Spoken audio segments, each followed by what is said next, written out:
അസ്സലാമു അലൈക്കും വറഹ്മത്തുള്ളാഹി വബറകാതുഹു. അല്ലാഹു സുബ്ഹാനഹു വതആല ഭൂമിയിൽ ഏറ്റവും വിശുദ്ധമാക്കപ്പെട്ടിട്ടുള്ള 10 ദിവസങ്ങളിലായിട്ടുള്ള ദുൽഹജ്ജിലെ ആദ്യത്തെ 10ലാണ് നമ്മളുള്ളത്. എത്രത്തോളം ആളുകൾക്ക് ദുൽഹജ്ജിലെ ആ 10 ദിവസങ്ങളിലെ ഇമ്പോർട്ടൻസിനെ കുറിച്ച് അറിയാമെന്ന് എനിക്കറിയില്ല.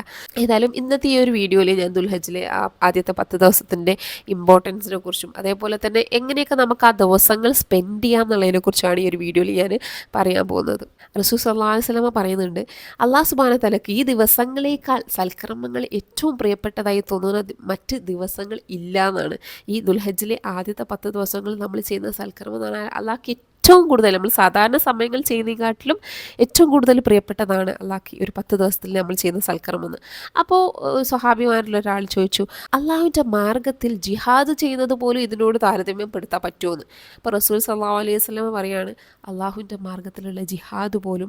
സഹാബിനോട് റസൂൽ അതേപോലെ തന്നെ പറയുന്നുണ്ട്, ഒരാൾ തൻ്റെ സമ്പത്തും ജീവനും ഒക്കെ പണയപ്പെടുത്തിയിട്ട് അള്ളാഹുവിൻ്റെ മാർഗത്തിൽ ജിഹാദിന് വേണ്ടിയിട്ട് പുറപ്പെടുകയും എന്നാലോ അയാൾക്ക് ഇത് രണ്ടും നഷ്ടപ്പെട്ടവനായിട്ട് അയാൾ തിരിച്ചെത്തുകയും ചെയ്തു. അതായത് സമ്പത്ത് നഷ്ടപ്പെട്ടു, അയാളുടെ ജീവനും നഷ്ടപ്പെട്ടു. ആ രീതിയിൽ അയാൾ തിരിച്ചെത്തുകയാണെങ്കിൽ അങ്ങനെ ഉള്ള ഒരാൾ ഒഴികെ തൻ്റെ സമ്പത്തും ജീവനും ഒക്കെ അള്ളാഹുവിൻ്റെ മാർഗത്തിൽ ത്യജിച്ച് ജിഹാദിന് പോയ ജീവനും സമ്പത്തും നഷ്ടപ്പെട്ട രീതിയിൽ മടങ്ങുന്നവനല്ലാതെ ബാക്കിയുള്ള എല്ലാ ജിഹാദ് പോലെയുമാണ് എന്ത് ദുൽഹജ്ജ് മാസത്തിലെ ഈ ഒരു 10 ദിവസങ്ങളിലെ കർമ്മങ്ങൾ എന്ന് പറഞ്ഞാൽ. ഈ ഒരു ദിവസങ്ങളിൽ അള്ളാഹു അവൻ്റെ അനന്തമായ കാരുണ്യത്താൽ പ്രതിഫലങ്ങൾ വർദ്ധിപ്പിക്കാനുള്ള അവസരം നൽകിക്കൊണ്ട് ഉമ്മത്തിനെ അനുഗ്രഹിക്കുകയാണ് ചെയ്തിട്ടുള്ളത്.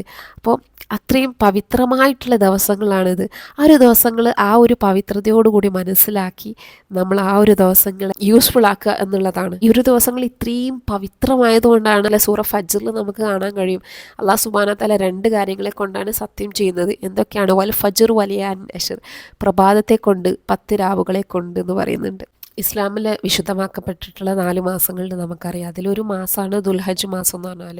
ദുൽഹജ്ജ് മാസത്തിൽ സൽക്കർമ്മങ്ങൾക്ക് എന്നൊക്കെ പറഞ്ഞാൽ വളരെ വർദ്ധിച്ച പ്രതിഫലമാണുള്ളത്. ഒരുപാട് സാധാരണ ദിവസങ്ങളെക്കാട്ടിലും ഒരുപാട് മടങ്ങ് പ്രതിഫലമാണ് നമുക്ക് അല്ലാഹു സുബ്ഹാനഹു വതആല അനുഗ്രഹമായിട്ട് തരുന്നത്. മാത്രമല്ല ഹജ്ജ് ഉംറ ഒക്കെ ചെയ്യുന്ന തീർത്ഥാടകർക്ക് വളരെ പ്രധാനപ്പെട്ടൊരു മാസമാണ് ദുൽഹജ്ജ് എന്ന് പറഞ്ഞാൽ. ഹജ്ജിന് ഉംറക്കൊക്കെ പോകുന്ന ആൾക്കാർ അവിടുന്ന് അതിൻ്റേതായിട്ടുള്ള കർമ്മങ്ങളും അനുഷ്ഠാനങ്ങളും ഒക്കെ ചെയ്യുകയും അതിലൂടെ അള്ളാഹുവിൻ്റെ അനുഗ്രഹവും പാപമോചനവും ഒക്കെ തേടുകയാണ് ചെയ്യുന്നത്. അപ്പോൾ ഹജ്ജിന് പോകാത്ത ആൾക്കാർ അല്ലെ പോകാൻ കഴിയാത്ത ആൾക്കാർ എന്താണ് ചെയ്യേണ്ടത് വെച്ചാൽ ഈ ഒരു പുണ്യ സമയം എന്ന് പറഞ്ഞാൽ കൂടുതൽ സമയം ഇബാദത്തുകൾ ചെയ്യാനും സൽക്കർമ്മങ്ങൾ ചെയ്യാനും ഉപയോഗപ്പെടുത്തുക എന്നുള്ളതാണ്. ഇനി ഞാൻ പറയാൻ പോകുന്നത് ഈ ഒരു 10 ദിവസങ്ങളിൽ നമുക്ക് എന്തൊക്കെ ഇബാദത്തുകൾ നമുക്ക് ചെയ്യാന്നുള്ളത്. അതിൽ ഏറ്റവും ഒന്നാമതായിട്ട് വരുന്നതാണ് നോമ്പ് നോൽക്കുക എന്നുള്ളത്. നോമ്പ് എടുക്കുക എന്ന് പറഞ്ഞാൽ റസൂൽ സല്ലല്ലാഹു അലൈഹി വസല്ലമയുടെ സുന്നത്താണ്. ഈ ദുൽഹജ്ജ് മാസത്തിൽ 9 ദിവസവും ആദ്യത്തെ 9 ദിവസവും നമ്മൾ നോമ്പെടുക്കുക എന്നുള്ളത് റസൂലിൻ്റെ സുന്നത്തിൽപ്പെട്ടാണ്. പലപ്പോഴും പല ആൾക്കാർക്കും ഈ മുഴുവൻ നോമ്പെടുക്കാനും സാഹചര്യങ്ങൾ ഉണ്ടാവണം എന്നില്ല. എന്നാലും സ്പെഷ്യലായിട്ടുള്ള ഒരു ദിവസമാണ് അറഫാൻ്റെ ദിവസം എന്ന് പറഞ്ഞാൽ. ആ ഒരു അറഫാ ദിവസത്തെ നോമ്പ് തീർച്ചയായിട്ടും എടുക്കണം, നമ്മൾ ഒഴിവാക്കരുത്. കാരണം അത്രയും ധാരാളമായിട്ടുള്ള അല്ലാഹു സുബ്ഹാനഹു വതആല നമ്മളെ പ്രാർത്ഥനകൾ സ്വീകരിക്കും, അനുഗ്രഹങ്ങൾ തരികയൊക്കെ ചെയ്യുന്ന ദിവസമാണ് അറഫൻ്റെ ദിവസം എന്ന് പറഞ്ഞാൽ. അന്നേ ദിവസം റസൂൽ സല്ലല്ലാഹു അലൈഹി വസല്ലം പറയുന്നത് എന്താ വെച്ചാൽ, അന്നേ ദിവസം നോമ്പെടുക്കുന്ന ഒരാൾക്ക് തന്നെ കഴിഞ്ഞ ഒരു വർഷത്തെയും വരാനിരിക്കുന്ന ഒരു വർഷത്തെയും അടക്കം 2 വർഷത്തെ പാപങ്ങൾ പൊറുക്കപ്പെടും എന്നുള്ളതാണ്. അതുപോലെ തന്നെ റസൂൽ സല്ലല്ലാഹു അലൈഹി വസല്ലം പറയുന്നുണ്ട്, അല്ലാഹു സുബ്ഹാനഹു വതആല നരകത്തിൽ നിന്ന് ആളുകളെ ഏറ്റവും കൂടുതൽ മോചിപ്പിക്കുന്നത് അറഫ ദിവസത്തിലാണെന്ന്. അത്രയും കൂടുതൽ ആൾക്കാരെ വേറൊരു ദിവസവും മോചിപ്പിക്കുന്നില്ല. അത്രയും പ്രധാനപ്പെട്ട ഒരു ദിവസമാണ് അറഫ ദിവസം എന്ന് പറഞ്ഞാൽ, ആ ദിവസത്തിൽ നോമ്പ് എന്ന് പറഞ്ഞാൽ. ഇനി അടുത്തതായിട്ടുള്ള ഒരു കാര്യം എന്ന് പറഞ്ഞാൽ ദിക്റാണ്. ദിക്ർ എന്ന് പറഞ്ഞാൽ നമുക്കറിയാം അള്ളാഹുവിനെ സ്മരിക്കുകയാണ്. റസൂൽ സല്ലല്ലാഹു അലൈഹി വസല്ലം നേരത്തെ പറഞ്ഞ അതേ ഹദീസിൽ തന്നെ ബാക്കിയായിട്ട് റസൂൽ സല്ലല്ലാഹു അലൈഹി വസല്ലം പറയുന്നുണ്ട്, അള്ളാഹു സുബ്ഹാനഹു വതആലയുടെ അടുത്ത് സൽക്കർമ്മങ്ങൾ ഏറ്റവും പ്രിയപ്പെട്ടതായിട്ടുള്ള ദിവസങ്ങൾ ഈ 10 ദിവസങ്ങളാണ്, അതിനേക്കാൾ വേറെ ദിവസങ്ങളില്ല. അതിനാൽ ആ ദിവസങ്ങളിൽ ധാരാളമായിട്ട് തക്ബീർ, തഹ്ലീൽ, തഹ്മീദ്, തസ്ബീഹ് ഇതൊക്കെ വർദ്ധിപ്പിക്കുക എന്നുള്ളതാണ് പറയുന്നത്.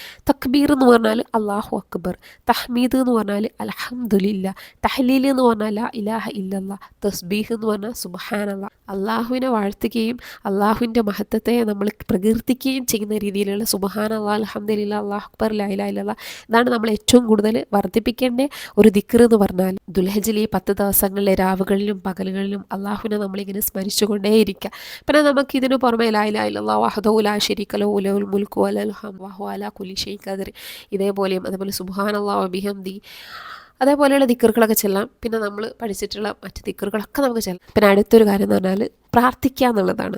ഒരുപാട് ദുആ ചെയ്യുക. റസൂൽ സല്ലല്ലാഹു അലൈഹി വസല്ലം പറയുന്നുണ്ട് ഏറ്റവും നല്ല പ്രാർത്ഥന എന്ന് പറഞ്ഞാൽ അത് അറഫ ദിവസത്തിലെ പ്രാർത്ഥനയാണ്. അപ്പോൾ നിങ്ങളൊന്ന് ആലോചിച്ച് നോക്കൂ, അതിൻ്റെ ഒരു പ്രാധാന്യം എന്താണ്.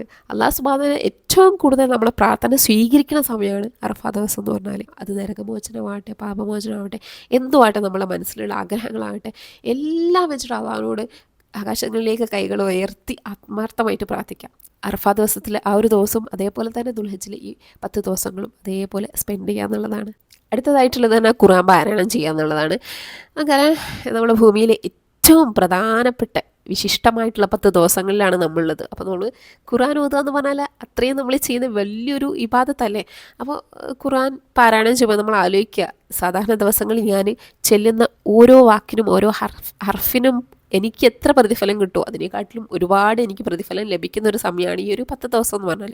അത് മനസ്സിൽ നമ്മൾ കണ്ടുകൊണ്ട് ഖുർആൻ പാരായണം വർദ്ധിപ്പിക്കുക. ഖുർആൻ പാരായണോ പഠനമായിട്ടോ ഒക്കെ രീതിയിൽ നമുക്ക് എങ്ങനെ രീതിയിൽ നമുക്ക് ചിലവഴിക്കുക എന്നുള്ളതാണ്. സുബ്ഹാനല്ലാഹ്, നിങ്ങളൊന്ന് ആലോചിച്ച് വെക്കുക, നമുക്ക് എത്രത്തോളം പ്രതിഫലമായിരിക്കും നമ്മൾ ഖുർആനിൽ ഓരോ ലെറ്റർ വായിക്കുമ്പോഴും അപ്പോൾ നമുക്ക് അല്ലാഹു സുബ്ഹാനഹു വ തആല തരുന്നത് എന്നുള്ളത്. അടുത്തതായിട്ടുള്ളതെന്ന് പറഞ്ഞാൽ സദക്കയാണ്. അതേപോലെ തന്നെ സൽക്കർമ്മങ്ങൾ. നമ്മൾ ഈ ഹദീസിൽ പറഞ്ഞല്ലോ, സൽക്കർമ്മങ്ങൾ അള്ളാഹ്ക്ക് ഏറ്റവും കൂടുതൽ ഇഷ്ടപ്പെട്ടിട്ടായിട്ടുള്ള പ്രിയപ്പെട്ടതായിട്ടുള്ള ദിവസങ്ങളാണിത്.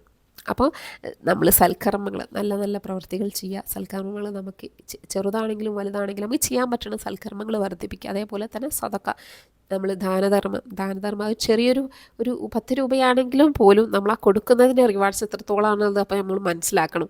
അപ്പോൾ നമ്മൾ ഈ ഒരു 10 ദിവസങ്ങളിൽ സ്വതക്കയും അതേപോലെ തന്നെ സൽക്കർമ്മങ്ങളും വർദ്ധിപ്പിക്കാൻ ശ്രമിക്കാം. പിന്നെ അടുത്തതായിട്ടുള്ളൊരു കാര്യം നല്ല പശ്ചാത്താപവും അതേപോലെ തന്നെ തെറ്റുകളിൽ നിന്ന് വിട്ടു നിൽക്കുന്ന ഈ ഒരു ദിവസങ്ങൾ എന്ന് പറഞ്ഞാൽ നമുക്കറിയാം വിശുദ്ധമാക്കപ്പെട്ടിട്ടുള്ള മാസമാണ് ദുൽഹജ്ജ് മാസം എന്ന് പറഞ്ഞാൽ.